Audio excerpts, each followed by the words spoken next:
Good evening everybody. मैं आज से प्राचीन भारतीय इतिहास का लेकर आया हूँ फर्स्ट चैप्टर से, और हम लोग इसमें प्राचीन भारतीय इतिहास का इतिहास की परिभाषा से लेकर पूरे प्राचीन भारतीय इतिहास को देखेंगे। और हम लोग साथ में देखेंगे जो इतिहास के कितने भाग हैं, और उसके अंतर्गत हम लोग सबसे पहले एक सामान्य परिचय देखेंगे, और साथ में हम लोग देखेंगे हम लोग प्राचीन भारतीय इतिहास में इतिहास के स्रोत। और दोस्तों, ये जो वीडियो है ये पीएससी वालों के लिए, एसएससी और व्यापम जो स्टेट लेवल पर होता है वो सभी एग्जाम के लिए बहुत ही महत्वपूर्ण है। तो हम इतिहास को ए टू जेड हम लोग इसका स्टडी करेंगे बिल्कुल। जो UPSC, state PSC, CG Vyapam, कोई भी स्टेट का व्यापम हो, और एसएससी, एसएससी, सीजीएल सभी के लिए, एनडीए, सीडीए सबके लिए बहुत ही महत्वपूर्ण होगा। तो हम लोग चलिए स्टार्ट करते हैं इसको। और हम लोग जानते हैं कि पूरे हमारे प्राचीन इतिहास से, इतिहास की परिभाषा से लेकर हमारे प्राचीन इतिहास को शुरू करते हैं आज से। और आज ये फर्स्ट क्लास है, तो इसमें सामान्य परिचय के रूप में हम इसको शुरू करेंगे, और साथ में चैप्टर 1 को भी हम लोग कंप्लीट करेंगे, जो क्या है इतिहास के स्रोत। तो चलिए हम लोग स्टार्ट करते हैं आज का हमारा फर्स्ट क्लास चैप्टर 1 इतिहास के स्रोत। तो हम लोग इतिहास में जानते हैं सबसे पहले होता क्या है इतिहास, ये हम लोग देखते हैं। इतिहास जैसे हमारा, इसकी शुरुआत कैसे हुआ, किसको बोलेंगे हम इतिहास, तो ये हम लोग सबसे पहले जानते हैं। तो इतिहास वह विज्ञान है जो भूतकाल की घटनाओं, सामाजिक, सांस्कृतिक और व्यक्तियों, कार्यों के अध्ययन को क्या बोला जाता है, इतिहास। ये आपको भली प्रकार से जानना है कि या हम कोई भी जो प्राचीन घटनाओं का जब हम क्रमबद्ध अध्ययन करते हैं तो उसी को क्या बोला जाता है, इतिहास। इतिहास का उद्देश्य क्या होता है, जो पूर्व की घटनाएं हैं उनको प्रमाणों के आधार पर समझना और वर्तमान के लिए उससे सीख लेना हमारा इसका उद्देश्य होता है। केवल यहाँ पर तथ्यों का संग्रह नहीं करते, बल्कि जो भी हम लोग तथ्य प्राप्त होते हैं उनके कारण को, उनके परिणामों का भी हम विस्तार से विश्लेषण करते हैं। तो ये कहलाता है हमारा इतिहास। और इतिहास में हम लोग देखें तो हमारे जो फादर ऑफ हिस्ट्री है, ये किसको बोला जाता है, हेरोडोटस को। और ये ग्रीस के एक जियोलॉजिस्ट थे।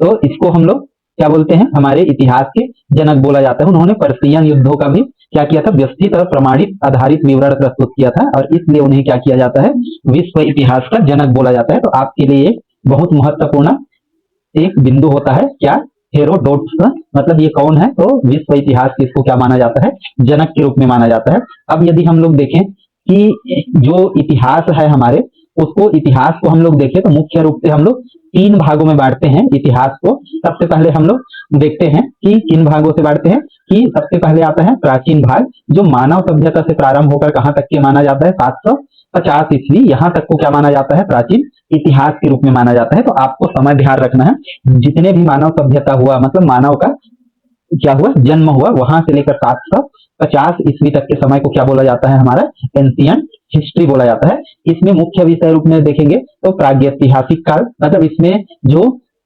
प्रागैतिहासिक काल, आद्य ऐतिहासिक काल और ऐतिहासिक काल, ये सब आता है। इसमें मुख्य रूप से प्रागैतिहासिक काल, जिसमें पाषाण काल जो होता है वो शामिल होता है, सिंधु घाटी की सभ्यता शामिल होता है, वैदिक सभ्यता शामिल है, महाजनपद और मगध जो है, जो महाजनपद का मगध है। साथ में हम लोग देखते हैं मौर्य और गुप्त जो साम्राज्य है, वहां तक के जो समय है वो किसमें आते हैं, प्राचीन भारतीय इतिहास में। और ये जो सभी कंटेंट है ये RS शर्मा और स्पेक्ट्रम बुक से ये आपको बताया जा रहा है। तो साथ में यहाँ पर हम लोग देखें तो सामाजिक और आर्थिक संरचना का प्रभाव भी, राज्य और शासन का विकास कैसे हुआ, धर्म और संस्कृति कारक कैसे हुआ, ये सभी चीज कहाँ से आते हैं, प्राचीन भारतीय इतिहास से आते हैं। इसके बाद हम लोग दूसरा क्रम देखते हैं।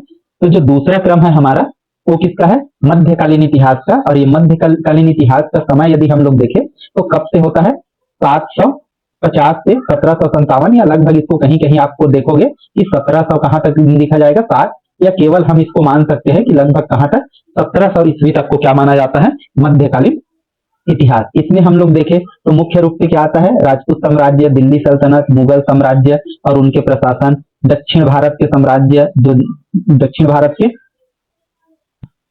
जो मुख्य 3 जो वंश थे, चोल वंश, चालुक्य वंश और पल्लव वंश। साथ में हम कला, स्थापत्य, शिक्षा और संस्कृति का विकास, सभी चीजों को हम लोग मध्यकालीन इतिहास के अंतर्गत अध्ययन करते हैं। और इसमें धार्मिक और सांस्कृतिक समन्वय, प्रशासनिक संरचना और सामाजिक विस्तार भी को हम लोग इसके अंतर्गत देखते हैं, हमारा मध्यकालीन भारतीय इतिहास के अंतर्गत। यदि हम लोग देखें इसको तो मध्यकालीन भारतीय इतिहास को भी दो भागों में ऐसे कहीं पर बांटा आपको मिल जाएगा।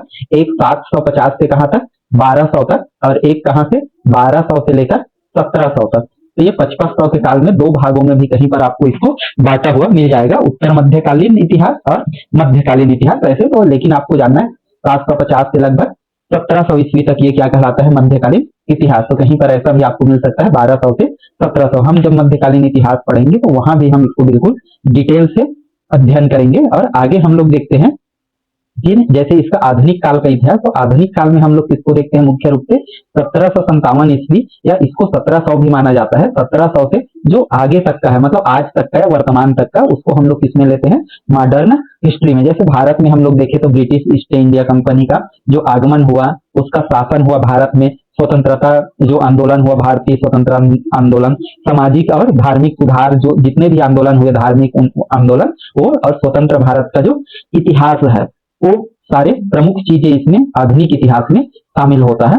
तो ये चीज बहुत ही महत्वपूर्ण है। तो इसमें हम लोग देखें कि यदि हम लोग शार्ट में देखें तो क्या होता है, शार्ट में हम लोग देखें तो प्राचीन इतिहास में क्या है, मानव सभ्यता से 250 ईस्वी तक, जिसमें प्रागैतिहासिक काल, सिंधु सभ्यता, वैदिक सभ्यता, महाजनपद, मौर्य, गुप्त का, सामाजिक, आर्थिक, राज्य, धर्म का प्रारंभ, ये सभी चीजों का अध्ययन कहाँ किया जाता है, प्राचीन भारतीय इतिहास में। जबकि मध्यकालीन इतिहास में देखें तो 750 से लगभग 1757 या 1700 तक, जिसमें राजपूत, मुगल और दक्षिण भारत के जो साम्राज्य है, प्रशासन है, कला, धर्म और संस्कृति का विकास कैसे हुआ उसे। और आधुनिक इतिहास की बात करें तो 1757 या लगभग 1700 से हम आज तक ब्रिटिश शासन, हमारा स्वतंत्रता आंदोलन, धार्मिक आंदोलन और जो भी संघर्ष हुआ, सामाजिक आर्थिक ये जो बदलाव हुए, उन सब का अध्ययन हम किसके अंतर्गत करते हैं, तो आधुनिक इतिहास के अंतर्गत। तो दोस्तों हमारा ये वीडियो जो है ये शुरू होगा हमारा प्राचीन भारतीय इतिहास के रूप में, कि प्राचीन भारतीय जो हमारा इतिहास है हम वहां से अध्ययन करेंगे। और हम लोग इस प्राचीन भारतीय इतिहास को क्या है, मुख्य रूप से हम लोग 11 मेन अध्याय में बांटते हैं, और फिर उसके बाद हम लोग एक एक करके हम लोग चलेंगे। तो ये हमारा जो है वो बिल्कुल एक सामान्य परिचय है। तो यहाँ पर हम लोग देखेंगे कि भारतीय जो इतिहास है इसको हम लोग मुख्य रूप से 11 भागों में 11 अध्याय में बांटते हैं, जिसमें जो प्रथम अध्याय है हमारा इतिहास के स्रोत है, जिसमें हम लोग देखें तो इतिहास के स्रोत मुख्य रूप से यदि हम लोग देखें तो 3 ही बोला जाता है, साहित्यिक, पुरातात्विक और विदेशी विवरण या मुद्राएं। तो इसमें अभिलेखित स्रोत भी आता है, अभिलेखित स्रोत लगभग इसी में शामिल हो जाता है, मतलब पुरातात्विक में। लेकिन मूल रूप से देखें तो साहित्यिक स्रोत, पुरातात्विक स्रोत और विदेशी विवरण, ये मुख्य रूप से 3 होता है। लेकिन हम लोग अंदर में से करके इसको डिटेल रूप में 5 भागों में पढ़ेंगे।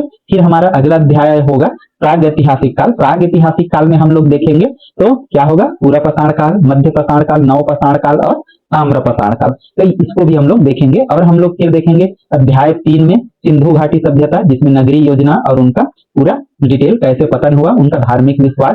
फिर 4थे अध्याय में देखेंगे हम वैदिक सभ्यता, जिसमें ऋग वैदिक काल, उत्तर वैदिक काल, समाज और धर्म, और जो हमारे वैदिक साहित्य है, जो उपनिषद है, वेद है ना, ब्राह्मण ग्रंथ है, पुराण है, वो सभी चीजों के बारे में हम लोग यहाँ पर देखेंगे। 5वें अध्याय की बात करें तो 5वें अध्याय में हम क्या देखेंगे, महाजनपद और मगध का उदय, जिसमें 16 महाजनपद, जैन धर्म, बौद्ध धर्म और जो मगध साम्राज्य है, मगध साम्राज्य, उसके बारे में हम डिटेल से पढ़ेंगे। फिर हम 6वें अध्याय में क्या करेंगे, मौर्य समाज के बारे में पढ़ेंगे, जिसमें चंद्रगुप्त, अशोक, अर्थशास्त्र एवं प्रशासन और मौर्य काल, इन सभी के बारे में पढ़ेंगे। 7वें अध्याय की बात करें तो मौर्योत्तर युग में क्षेत्रीय राज्य के बारे में, शुंग एवं सातवाहन, कुषाण और शक, गंधार, मथुरा कला, व्यापार, सिल्क रूट, इन सभी के बारे में पढ़ेंगे। यदि 7वें की बात करें 8वें की, तो 8वें में हम लोग क्या पढ़ेंगे, गुप्त साम्राज्य, समुद्रगुप्त, मतलब जो भी गुप्त वंश के साम्राज्य उनके, और गणित विज्ञान, और साथ में गुप्त साम्राज्य के बारे में हम लोग बिल्कुल डिटेल से पढ़ेंगे। और इसके बाद हमारा 9वां शुरू होगा गुप्तोत्तर काल, या हर्षवर्धन, हेन सांग, बाण भट्ट, जो भी नालंदा विश्वविद्यालय क्षेत्रीय राज्य हुआ, उनके बारे में हम लोग डिटेल से पढ़ेंगे। जबकि 10वें अध्याय में क्या पढ़ेंगे हम, दक्षिण भारत का इतिहास, जिसमें संगम युग शामिल होगा, चालुक्य, पल्लव, राष्ट्रकूट और चोल वंशों के बारे में हम बिल्कुल डिटेल से अध्ययन करेंगे। और उसके बाद हमारा जो प्राचीन भारतीय इतिहास का आखिरी जो अध्याय होगा वो प्राचीन भारत की संस्कृति और विरासत होगा, जिसमें हम लोग धर्म, साहित्य और स्थापत्य के बारे में हम लोग डिटेल से पढ़ेंगे। तो ये चीज हमारा ये अध्याय है कि हम 11 अध्याय। अब इसमें हम लोग देखें तो हमारा जो प्राचीन भारतीय इतिहास का जो फर्स्ट चैप्टर शुरू होता है वो है कि प्राचीन भारतीय इतिहास के स्रोत, मतलब ये चीज हम लोग इस अध्याय में, मतलब इसमें जो एक सामान्य परिचय है इसमें हम लोग पूरा करेंगे। जो फर्स्ट हमारा अध्याय है भारतीय प्राचीन इतिहास, तो इसमें हम लोग देखते चलो कि प्राचीन भारतीय इतिहास का स्रोतों के बारे में देखें तो यहाँ पर स्रोत क्या क्या होते हैं। इनके मुख्य रूप से 4 स्रोत है, 5 भी स्रोत बोलते हैं इसको। तो यहाँ से हम लोग यदि देखें इसके स्रोतों में क्या होता है, सबसे पहले साहित्यिक स्रोत। तो साहित्यिक स्रोत में भी इन साहित्यों को हम 2-3 कैटेगरी में बांट सकते हैं। जैसे धार्मिक साहित्य, तो इसमें वैदिक साहित्य होगा, बौद्ध ग्रंथ होगा और जैन ग्रंथ। वैदिक साहित्य में कौन से होंगे, जो हमारे हिंदुओं का माना जाता है, जैसे हमारे 4 वेद, ऋग्वेद, सामवेद, यजुर्वेद, अथर्ववेद और जो ब्राह्मण ग्रंथ है, उपनिषद है, ये सब किसमें आते हैं, वैदिक ग्रंथों में। जबकि बौद्धों का ग्रंथ देखें हम लोग तो त्रिपिटक, जिसमें विनय पिटक, सुत्त पिटक और अधिगम अभिधम, ये 3 पिटक होते माने गए हैं। और जातक कथाएं भी इसमें शामिल होता है। तो ये बौद्धों के प्रमुख ग्रंथ है, साथ में दीपवंश और महावंश। आगे हम लोग देखते हैं जैन ग्रंथ होगा, तो अंग, उपांग, भगवती सूत्र और कल्पसूत्र, ये हमारे क्या है, प्रमुख साहित्यिक स्रोत है। और अन्य रूपों में देखें हम लोग तो कौन से शामिल होगा इसमें, जो पुराण है, रामायण है, महाभारत है, ये भी क्या है इसमें शामिल है। अगला हम लोग देखें लौकिक और गैर धार्मिक, जो धार्मिक नहीं है तो उनमें क्या है, मुख्य रूप से संस्कृत साहित्य है, जैसे किसका साहित्य है, कालिदास जी का विज्ञान शाकुंतलम, मेघदूत। बाण भट्ट का हम लोग देखें तो जो हर्षचरित है ना, तो ये चीजें हर्षचरित्र है, कादम्बरी है, ये प्रमुख है।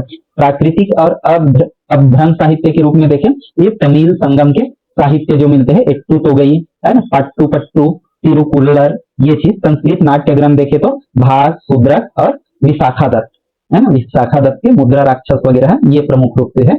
इसी में हम लोग विदेशी विवरण में देखें तो जो विदेशी थे है ना, उनका भी कुछ आप लोगों को मिलेगा। जैसे यूनानी यात्री थे मेगास्थनीज, तो मेगास्थनीज का भी जो है साहित्य मिलेगा, इंडिका है ना, इनका भी मिलेगा। या जो चीनी यात्री है, तो चीनी यात्री जो गुप्त काल में आया है ना, फाहियान और हेनसांग। हेनसांग का आया है हर्षवर्धन के काल में आया, और ये फाहियान कब आया था, गुप्त वंश के काल में। तो ये आपको ध्यान रखना। साथ में फारसी या अरबी यात्री आया था अल बरूनी, इन्होंने भारत का ज्ञान, इब्न बतूता आया था मोहम्मद बिन तुगलक के काल में। तो ये सभी से हमको क्या मिलता है, इतिहास की जानकारी मिलता है। तो यहाँ पर हमको इनके बारे में जान रहे हैं हम कि किस किस से हमको इतिहास की जानकारी मिलता है।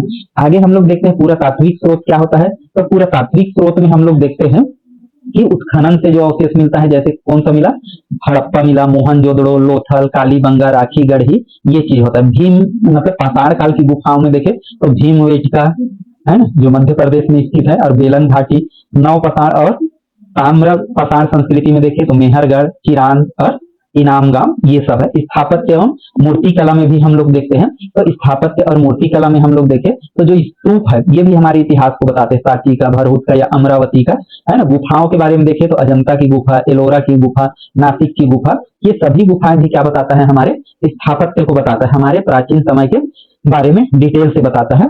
मंदिरों में देखिए तो जो गुप्तकालीन दशावतारण मंदिर है, जो देवगढ़ का है ना, दक्षिण में हम लोग देखें तो महाबलीपुरम और तंजौर का है। तो ये सभी किसको बताता है, हमारे स्थापत्य और मूर्ति कला को बताता है। तो इन सभी चीजों से हमको क्या होता है, इतिहास के बारे में जानकारी मिलता है। अब हम तीसरा देखते हैं, इसमें 2 हुआ, पुरातात्विक, एक साहित्यिक अभिलेख, एक पुरातात्विक, और एक शिलालेख होता है। शिलालेख मतलब क्या है, जैसे सबसे इसमें बड़ा प्रमाण क्या है, अशोक का शिलालेख, जो ब्राह्मी और खरोष्ठी लिपि में लिखा गया था, नीति और धर्म प्रशासन में। इनमें प्रयाग प्रशस्ति है, ये समुद्रगुप्त की उपलब्धियों के बारे में। हर्षचरित के जो लिखा था बाण भट्ट के समकालीन, किसने लिखा था इसको, हरिसेन ने लिखा था है ना। तो इससे हाथी गुफा की बात करें तो ये कहाँ से संबंध, खारवेल का हाथी गुफा है ना।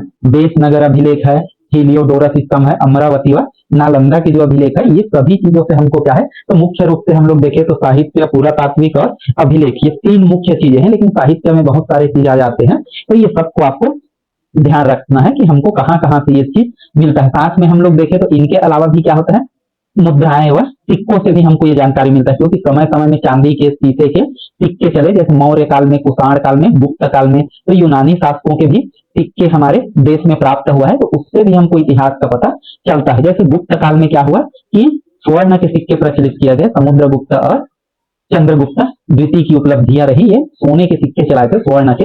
स्थानीय और गणराज्य के सिक्के भी तो उनके किसको बताते हैं, आर्थिक स्थिति का ज्ञान देते हैं। जो जितना महंगा या कीमती धातु का क्या कराते हैं, सिक्के चलाए, वो समझ जाओ उतना ही संपन्न और सुदृढ़ रहे होंगे।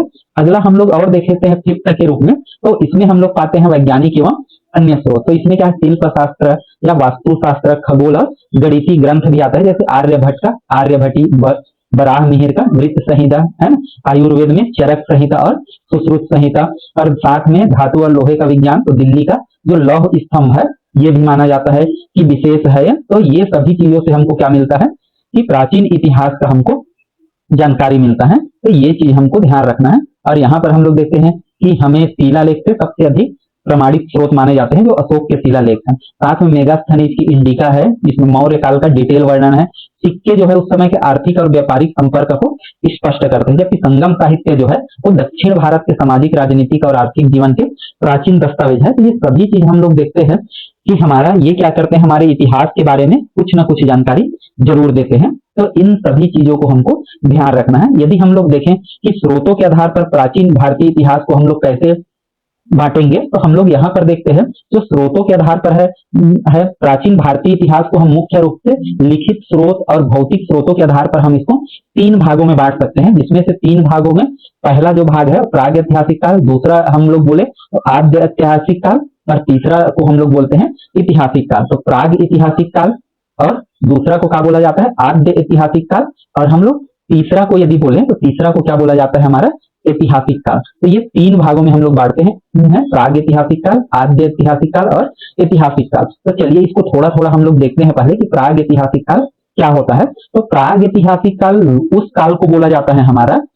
जिसमें कोई भी साहित्य हमको प्राप्त नहीं होता है, बल्कि केवल उसके बारे में हम लोग जानते हैं, केवल पुरातात्विक स्रोत ही प्राप्त होते हैं, जैसे सिक्के प्राप्त हो गए, कुछ भी अभिलेख प्राप्त हो गए या शिलालेख प्राप्त हो गए, ये चीज होता है। जैसे गुफाओं में बने तैल चित्र होते हैं, तो जैसे भीमबेटका में खारवेल का जो बना है ना, तो वो सभी चीजें इससे आती है। जैसे औजार हमको मिल गए, तो इससे हमको ये लिखित रूप में नहीं है, ये औजार हमको मिला, तो हम लोग ये जानते हैं उसका हम लोग जब अध्ययन करते हैं तो इस जमाने में ऐसे हथियार चलता था। तो ये चीज है। इसमें हम लोग देखें तो इनका कोई भी लिपि नहीं था, मतलब इस काल को क्या बोला जाता है, लिपिहीन काल, मतलब यहाँ पर लिपिहीन काल बोलते हैं। और साथ में आपको ये चीज ध्यान रखना है, यहाँ पर बसाहट के अवशेष मिले हैं, कहाँ पर मिले हैं, मेहरगढ़ और चिरान में। तो ये आपको ध्यान रखना है, मेहरगढ़ चिरान में कि प्राग ऐतिहासिक काल का। और जब हम प्राग ऐतिहासिक काल और डिटेल से पढ़ेंगे तो वहां हम सारे चीजों को पढ़ेंगे। तो आपको ध्यान रखना है प्राग ऐतिहासिक काल क्या है, वह ऐतिहासिक काल जहां से कोई भी साहित्यिक या लिखित रूप में अभिलेख नहीं मिला है, केवल क्या है भौतिक रूप में कुछ साहित्य, कुछ पुरातात्विक अवशेष मिला है, उसको क्या बोला जाता है, प्राग ऐतिहासिक काल, जिसका लिखित में कोई भी अवशेष हमारे पास नहीं है। तो हमारा दूसरा हम लोग देखें तो दूसरा हमारा है आद्य ऐतिहासिक काल, मतलब इस काल में लिपि का प्रयोग हुआ, लेकिन इस काल में लिपि जो है वो मूल रूप से क्या था, भावात्मक था, मतलब भाव को प्रदर्शित किया जा सकता है लेकिन उसको पढ़ा नहीं जा सकता। तो इसी में क्या हुआ, नगरीय अवशेष, मोहरे, मिट्टी के बर्तन, मूर्तियां, अनपढ़ी लिपि, ये सब चीज प्राप्त हुआ। इस कारण इसे क्या बोला जाता है, लिपि पूर्व लेकिन पुरातात्विक क्या प्रमाण युक्त काल माना जाता है इसको, मतलब लिपि तो मिला लेकिन हम उसको पढ़ नहीं सकते, तो इसलिए इसको आद्य ऐतिहासिक काल बोला जाता है। क्या बोला जाता है, लिपि पूर्व।